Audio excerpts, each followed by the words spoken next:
嗨，大家好，我是躺平树，今天是2020年7月7号。這一期咱們來聊一聊印度，這回聊的是真印度。咱們今天要聊的這個印度用8個字概括，叫作繭自缚，流量反噬。為什麼這麼說？最近互聯網上發生一起極其魔幻，甚至讓官方都感到脊梁骨發涼的荒誕劇。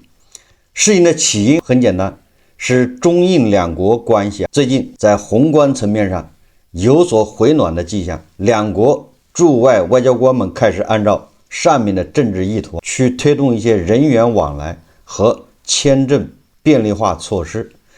也就是中印两國無論從經貿還是外交各方面開始升溫回暖。畢竟两個大國挨着，中國有大量的產能有待入消化，而印度正在發展，也需要這些產品或者技術，所以雙方都需要，所以現在開始預熱升溫，往好的方向發展，這本來是非常好的一件事情。結果新上任的中國驻印度大使徐鸿飞原本只是按部就班在執行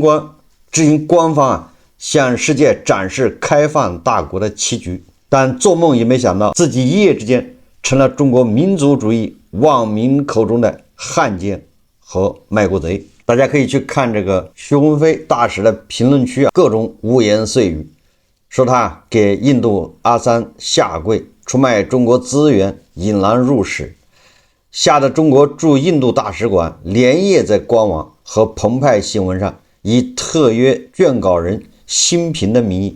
緊急發表了一篇名為《如何看待近期關於印度的一些討論》的文章。這個文章在網上又引起網友的熱議，包括胡一靜老師，包括很多人，還有五毛都紛紛發表意見。這個我想很多人都看到了，我也看了一下這篇文章，我就不念了。他字裡行間寫滿了憋屈與無奈，他在求網民理性，他在拼命的跟網民算大戰，宏大敘事。他說：“同志們吶，別罵了，印度人來中國純旅遊的只是少數。80%以上都是來義烏等地方做生意的商貿簽證，也就是印度人到中國來旅遊，不是印度人到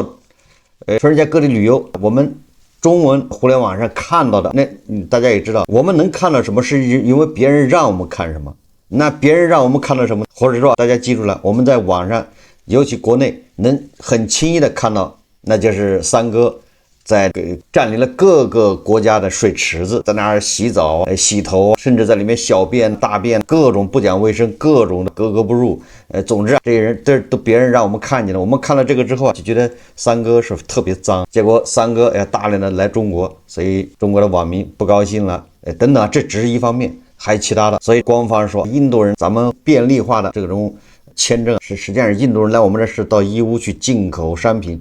到我們國家去賣的，我們做生意帮我們賣東西的80%以上都是來義烏等地方做生意的商貿簽證。中國已經是印度最大的貿易夥伴，1000億美元的順差，最後都是反哺給中國老百姓的真金白銀。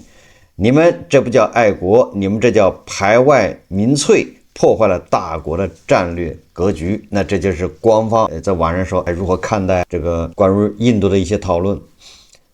而海外的聯合早報敏銳地捕捉了這一幕，直接發文報道說，駐印大使遭中國網民抨擊後，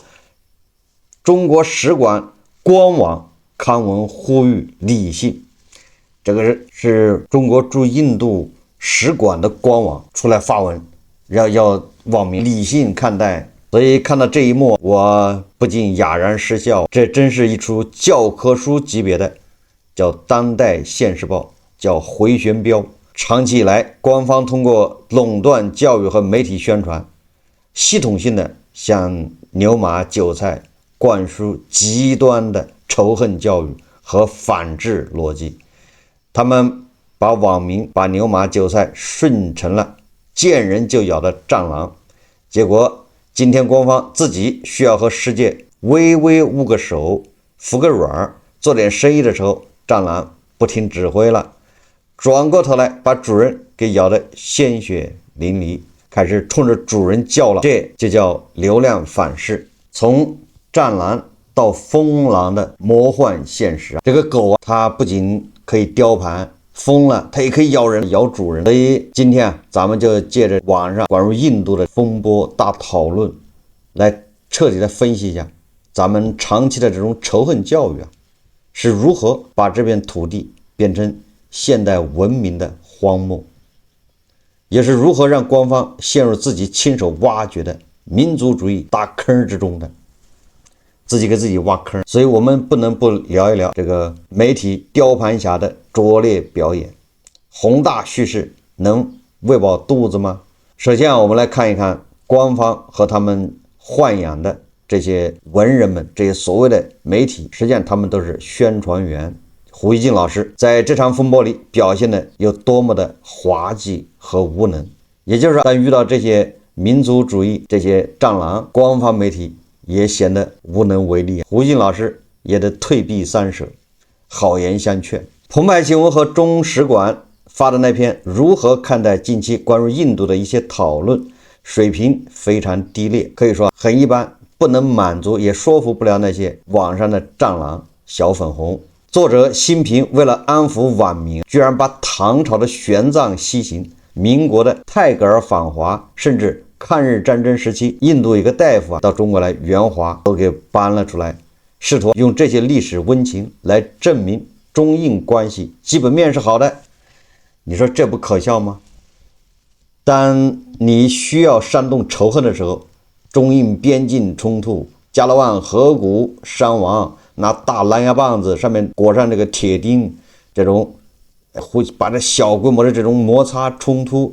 放大成一個邊境大劫，是吧？在網上煽動，無數腦殘看完之後熱血沸騰，覺得把三哥痛揍一頓，三哥全部是叫全歼三哥。你這些東西在網上流傳的時候，任由它發展，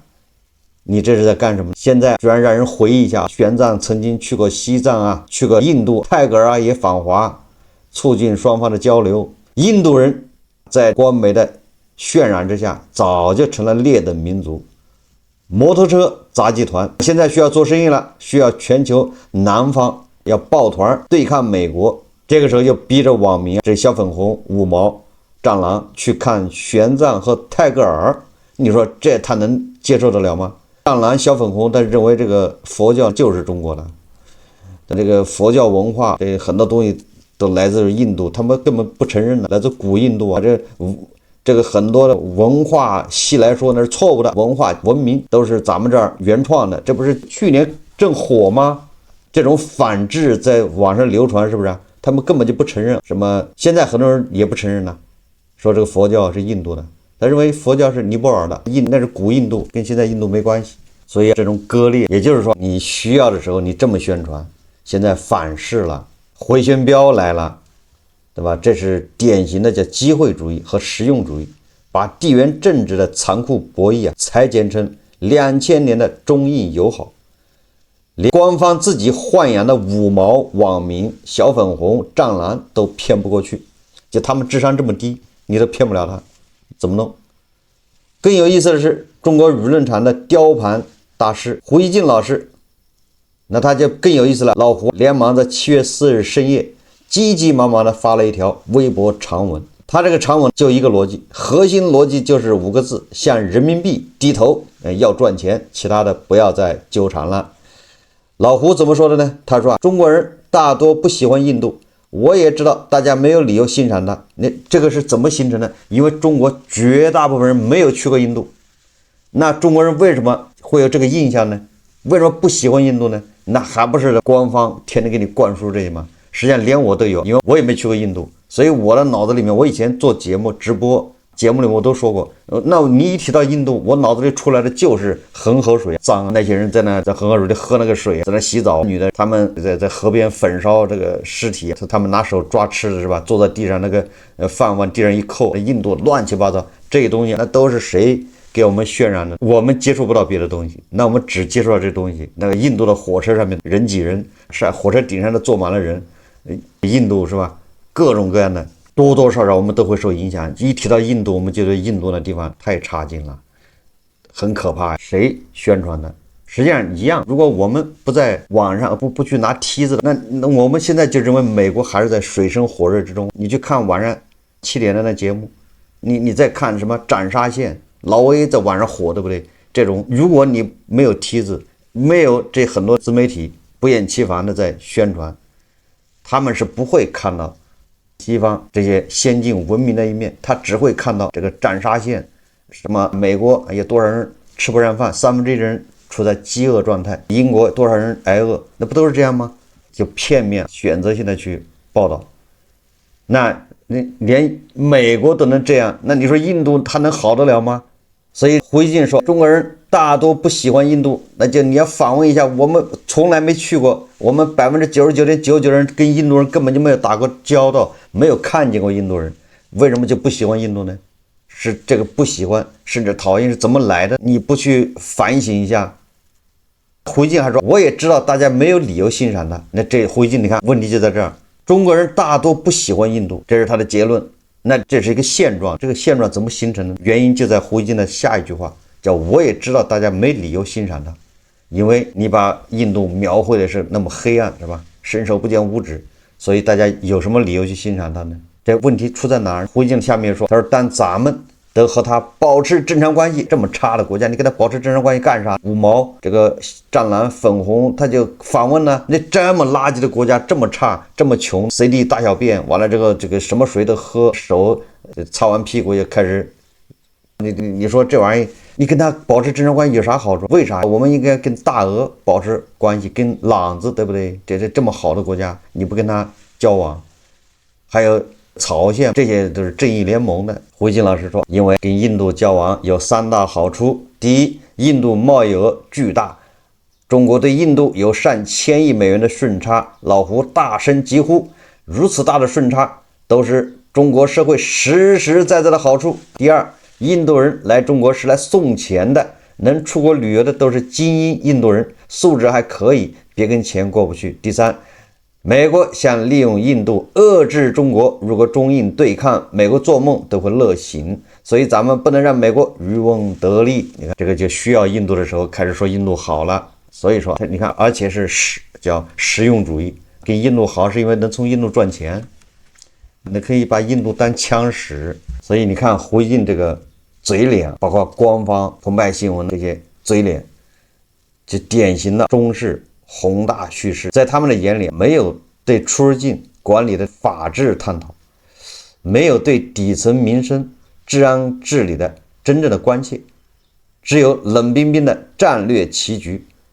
金磚協作和千億順差。這種傲慢的宏大敘事必然引來民意的猛烈反彈，在網絡上像很多五毛、湛藍、小粉紅立刻發文進行了逐條痛駁駁斥。這個網上有一篇文章是個湛藍寫的，莫用宏大敘事回避民生現實，中印簽證輿情背後不能本末倒置。你看這個湛藍小粉紅他也知道宏大敘事不好，所以說都是各取所需啊。等侵犯到他的这個利益或者他的思想的時候，他就開始痛批宏大敘事了。當需要大家團結去跟美國對着幹的時候，那就是宏大敘事，是不是？所以說這些人怎麼形成呢？不就是長期的這種反智教育，這種洗腦教育，這種反文明教育、仇恨教育，再加上胡錫進這樣的宣傳員瘋狂宣傳，導致了嗎？我們已經沒有辦法分辨什麼叫對錯，什麼叫善惡。我們支持俄爹，我們天天痛斥烏克蘭為什麼不投降，為什麼要跟俄爹對着幹？投降能死嗎？多割點地有什麼關係？比如說我們割了那麼多地，現在不挺好的嗎？第2大經濟體是吧？這個越來越強大，你地割得越多，你越強大，你看不挺好的嗎？所以說，你說你指望着這樣的網民、這樣的老百姓、這樣的這個人，他能理解跟印度交往恢復正常？他理解不了，所以必然會遭到反噬。而這些粉紅湛藍，他就用官方的邏輯、宏大敘事、官方的來反擊官方的這些評論，包括胡錫進的以鄙人之還鄙人之身，以你的矛攻你的盾，所以官方就顯得手足無措、啞口失言吶，這個千瘡百孔、尷尬至極。這些湛藍、小粉紅，他們指出3個極其無情的現實來打官方的臉。第一個說簽證極度不對等，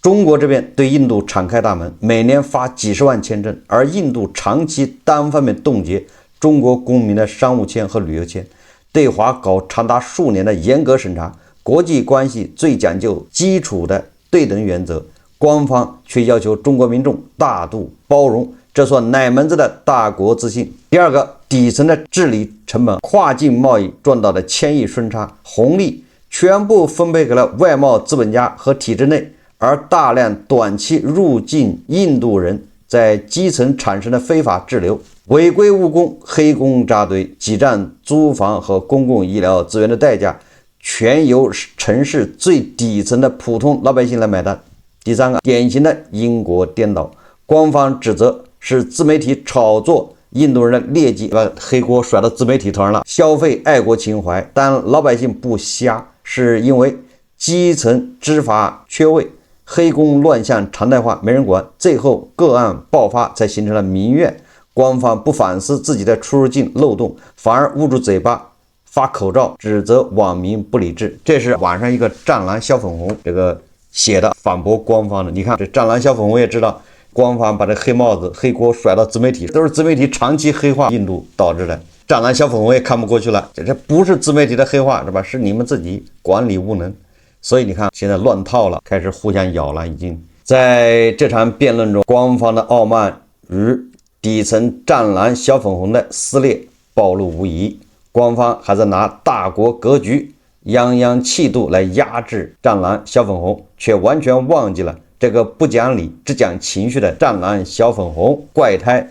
恰恰是他們自己花了數十年的心血和時間，通過洗腦教育和仇恨宣傳親自餵養大的。這裡面胡錫進老師有他的極大的功勞，就這個軍功章上有胡錫進老師一半的功勞。胡錫進老師現在反過來裝無辜，開始勸這些人，你不知道是你親手割大腿上的肉把他餵大的嗎？洗腦反制與仇恨教育的自釀苦果。現在我們要仔細的看一看，為什麼中國的網民會變成今天這個樣子，連執行國家的戰略的駐外大使，連外交部的大棋局他們都敢掀翻，都敢痛罵。根源就在於國家長期堅持的是一種基於法西斯美學的洗腦教育、反制教育和仇恨教育。在這套長期的教育閉環中，有3個致命的毒瘤。第一個毒瘤就反印、反美、反日、反一切，不知文明為何物。在中國的簡中互聯網和教科書裡，世界被粗暴地劃分為2個部分：中國以及亡我之心不死的敵對外國，對吧？對日本是歷史仇恨的無限拉長與無限變現，對美帝呢是霸權主義與陰謀論的無底線意淫，對印度則是混雜了地緣衝突與極度種族歧視的傲慢。廣大網民湛藍小粉紅在長期的信息繭房裡缺乏對現代普世價值、人權意識、法治契約和多元文化的起碼認知。他們不知道現代文明通識是什麼。在他們的精神世界裡，國際關係沒有妥協，沒有共贏，也沒有條約，只有順我者昌，逆我者亡的叢林法則。說得更通俗一點，不是你跪着就是我跪着，我們沒有平等的可能，必須一方是跪着的，這就是根本。因為他跪習慣了，跪了2-3千年，他沒有什麼叫平等，沒有什麼叫忍讓、妥協、互相讓一步、共贏。第二個，仇恨成了唯一的凝聚力，拿仇恨做凝聚力。當一個社會的經濟、民生、法治上無法給老百姓提供真正的安全感和公平正義時，最廉價、最有效的社會粘合劑是什麼呢？實際上就是制造共同的敵人、外敵，讓豬圈裡面的豬安靜下來。最簡單的辦法不是哄它，不是給它餵吃的而是說外面有狼，這樣豬圈的豬馬上就安靜下來，它就不想着要越圈了，要從豬圈裡跑出去，狼把你吃了怎麼辦？所以餓也餓死在豬圈裡面。所以制造共同的敵人呢？今天利用對日仇恨轉移下崗潮壓力，明天利用反美情緒轉移經濟下行矛盾，後天利用中印邊境的衝突點燃民族主義狂熱，久而久之，仇恨成了整個社會唯一的精神高潮和寄託。但這是一種極度危險的易燃品，它不需要理智，它只需要發洩。所以大家就看到叫正義聯盟，所以他們被這種教育下的戰狼粉小紅天然的就喜歡俄爹，喜歡毛拉，喜歡哈馬斯，喜歡真主党，喜歡胡塞武装，喜歡朝鮮，因為他們都有共同的敌人，美帝敌人的敌人那就是朋友啊，你看看就這麼簡单。那第三個就是徹底的反制化與標籤化。正如中國使馆那篇文章所承認的，很多中國人對國外的認知已經徹底的碎片化、標籤化和刻板化，這個都是拜官方宣傳所賜，跟自媒体沒關係。自媒體說什麼都是官方審查，你想說官方不同意的，這口罩就來了，禁言，開什麼玩笑？現在甩鍋給自媒體，連小粉紅戰狼都不答應，小粉紅戰狼都不認可。自媒体和官方媒体为了流量和政治正確，天天宣揚印度的逆天日常，把一個擁有14億人口、正在快速崛起，甚至在西方科技和政界精英輩出的複雜大國，簡單降維，抹黑成一個髒亂差、全是強姦犯和恆河水的愚昧之地。這種長期反制宣傳，後果就是當有朝一日胡一進跳出來告訴大家印度很強，也得像20年前的中國，我們要客觀對待的時候，被洗腦的民眾崩潰了，他無法接受。他跟我們就差20年，甚至某些地方還超過我們，這誰能接受啊？這個戰狼小粉紅信仰坍塌，最主要是自信心垮了。他們無法接受一個他們鄙視了幾十年的阿三居然成了國家需要拉攏和尊重的对象，他們会覺得是官方變軟弱了，是大使叛變了，這就是典型的民族主義巫術的反噬。為了統治和轉嫁矛盾，在後院養了一群只認仇恨不認人的瘋狗。你告訴他們外面的世界全是壞人，只要有人靠近籬笆，你就給我狠狠的咬。結果有一天你因為家裡沒米下鍋了，想打開大門跟隔壁的印度老哥做點買賣換點糧食，你對瘋狗說別叫了，這是貴客來給我們送錢的，算大賬。對不起，畜生是聽不懂什麼叫戰略大賬的，他只記得你每天餵他吃就是仇恨肉塊。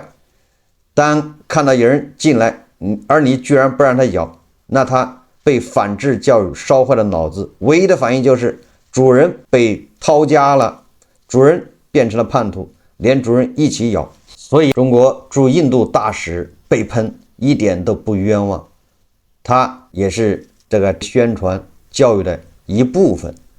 他也必須承擔這個體制豢養出來的巨嬰民意戰狼小粉小紅的撕咬，這叫求錘得錘，這叫買單。當然了，這還是買了一部分單，徹底買單還早着呢。最後我們來談一談這場荒誕風波背後的社會悲劇和終局。走不出信息繭房的巨嬰胡一進這幫人，就這一批人在這場輿論裡扮演了一個極其可惡又極其可憐的角色。胡一進這種人呢，一輩子都在玩政治平衡術，今天奉命煽動一下情緒，明天奉命出來雕盤滅火。他自以為可以通過高超的文字遊戲，既迎合上頭的大氣黨，又安撫下邊的民粹派，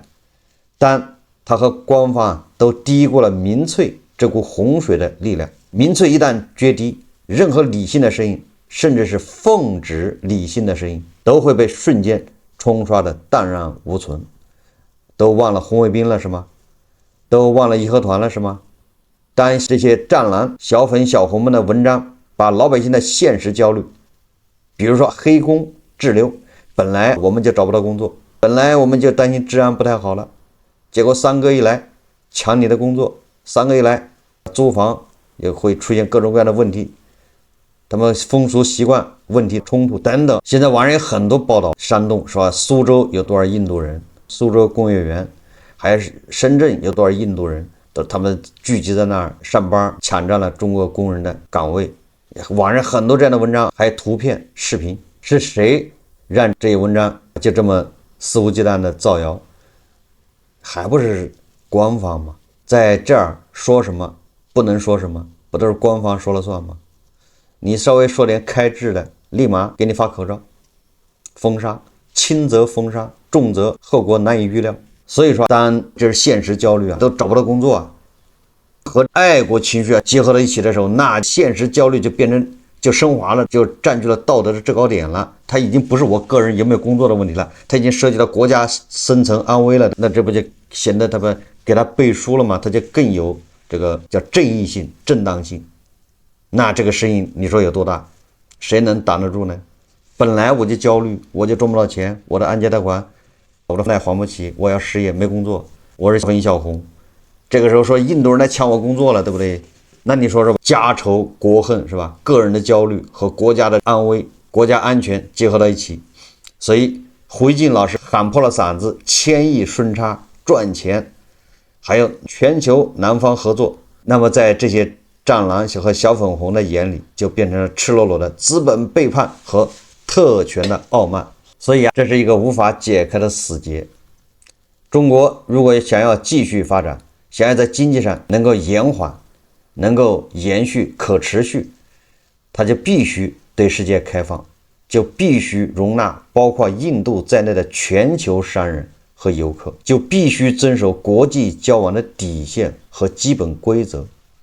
你不能總是對朝鮮、對俄爹、对朗子打開大門讓他們來，他們也做不了什麼生意。但另一面，為了維持其統治合法性，又絕對不敢放棄仇恨教育和信息封鎖。所以没事叫口罩，他必須繼續制造敵人，繼續把民眾圈養在反制的繭房裡。這種精神分裂的治理模式，注定了未來的簡中互聯網將變成一個更加暴虐、更加不可理喻的修羅場。今天他們可以因為一個簽證政策網暴官方駐印度大使，明天他們就可以因為任何一點微小的外交妥協去衝擊更高的權力象徵。一個不知文明為何物，只知仇恨與宣洩的民族是無法真正走向現代化的。他們手裡拿着高科技的智能手機，腦子裡裝的卻依然是義和團扶清滅洋的舊代碼。他們自己以為在網上敲擊鍵盤痛罵外國是在為了大國崛起而發生，卻不知道自己那副面目可憎、對外排外的嘴臉，恰恰成了阻礙這個國家走向真正文明的最大絆腳石。可憐可悲，但更可恨。小粉小紅戰狼一方面是堅決反對排斥過洋節說洋人的話，也甚至也把英語從課本裡面去掉，這個聲音很多。但是同時他一聽說外國人過中國的節日，說外國的政要孩子說兩句中國話，那就激動的這個鼻涕冒泡。一聽說外國人過春節，或者白人過春節，或者黑人過春節，那立馬就開始覺得自己又自信了，又行了。也就是說，你看到外國人過中國的節日，他就自豪自信；但是中國人過洋節，那立馬就開始這是賣國，就是這種。你說這個到底是自信還是自卑？這不都是長期的洗腦教育洗出來的嗎？腦子都已經洗禿了皮了，沒有平等意識，沒有包容之心，沒有這種向往文明。所以你就發現他們特別看不上烏克蘭，自己天天宣傳抗日，取得了抗日戰爭的勝利，自己痛恨賣國賊，痛恨汪精衛，但是他們要建議澤連斯基做汪精衛，你就應該投降。也不知道这是什麼邏輯混亂。所以說你看今天當網民民意洶洶衝擊官方，把官方的媒體把胡锡進老師踩在腳下，痛罵痛斥，踏上1萬隻腳，手指更高的方向，說你們這在賣國。那今天這個局面是誰造成的呢？這就是長期的愚民教育的結果，反噬。而這個反噬只不過是個預演，這還只是個開胃菜，是個小菜一碟啊。這種反噬我想未來會越來越多，越來越激烈。玩火者必自焚。民智未開，你教育出來的是一群瘋狗，分不清好壞，不知道什麼叫善，什麼叫惡，不知道公平正義是何物。而這一切跟經濟低迷又是相輔相成，就是風借火勢，火借風勢。隨着經濟越來越低迷，那這種現象会越来越多。因為五毛蟑螂他也焦慮啊，你給他宏大叙事，你每天不給他发粮食，发狗糧，他沒得吃，你再宏大叙事，頂不住他餓啊，他越來越餓，那怎麼辦呢？所以說經濟越差，這樣的現象會越多，會越演越烈。一方面思想上開倒車，卻又希望在經濟上往前走，這個怎麼可能？這種既要又要，所以說我們不容樂觀，只能這麼說。而這種反噬對經濟摧殘，對經濟的壓制也是被預料的，所以它就會形成一個叫惡性循環，這就是《求是》雜誌說的負向循環，不以人的意志為轉移。好，這期節目咱們就聊到這裡，感謝大家收看。如果喜歡我的節目，歡迎訂閱、點讚、評論，謝謝大家。